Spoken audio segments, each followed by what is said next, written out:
Dulan 200 ka mga estudyante sa Crossing Bayabas National High School sa Toril, Davao City ang girespondihan sa 911 ug rescue groups dihang nangalipong human mahitabo ang aftershock sa linog. Ug gipaklaro sa otoridad nga walay nahitabong stampede. Ani report.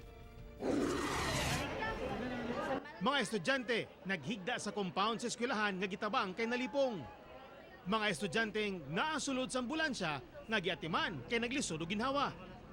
Mao kini mga eksena diyang dungan nga nangalipong og naglisod og ginhawa ang dulan 200 ka mga estudyante sa Crossing Bayabas National High School sa Toril District, Davao City. Ang katong uban, gipalingkod lang diri kaganina, kani makita nyo sa tong likod, gipapahuway lang na ulian.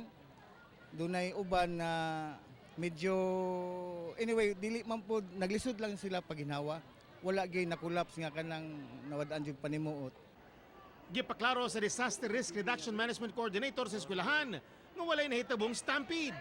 Nilinog kuno kaganiyang buntag, busa na naog ang mga estudyante subay sa nakatunan sa earthquake drill. Bisag unsa lang kahinay nga linog, mubaba gid sila tungod sa katagas sa mong building. So pagbaba nila karon, ang nahitabo mo na ni nagka-DOB or difficulty of breathing.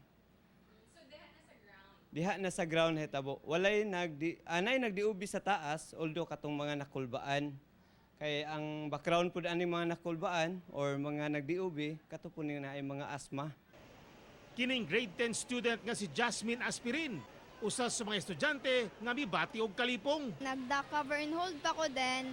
After ato, ninaog ko pero kulba na ko maayo din. Pagka-announce nga, pwede na may mubalik. Aftershock naman sad. So, dito na ako nasugod o kaano kay wala na ako kasabot sa akong gibati. Mukabat lang kuno sa kapin kung kulang 35 ka mga estudyante ang gidala sa ospital. Even after na-clear na and then they were instructed na bumalik sa classrooms, meron pa rin maraming nagreklamo of dizziness. So, we have a total of 175 students that were treated. Some of them, yung mga walang talagang malay, we brought them to the nearest hospitals. Nangayog dispensa ang kapulisan, diyang gipugnan ang mga ginikanan nga makasulod sa eskwelahan aron dili mosabot ang kagubot. It will not help, no? It will just add to the chaos and confusion sa loob ng area. They are not trained in emergencies anyway, so we have to stop them. So may mga nagalit, but pasensya na po. We would like to assure them naman that in times like this, we are doing our very best, especially handling these kids, mga bata.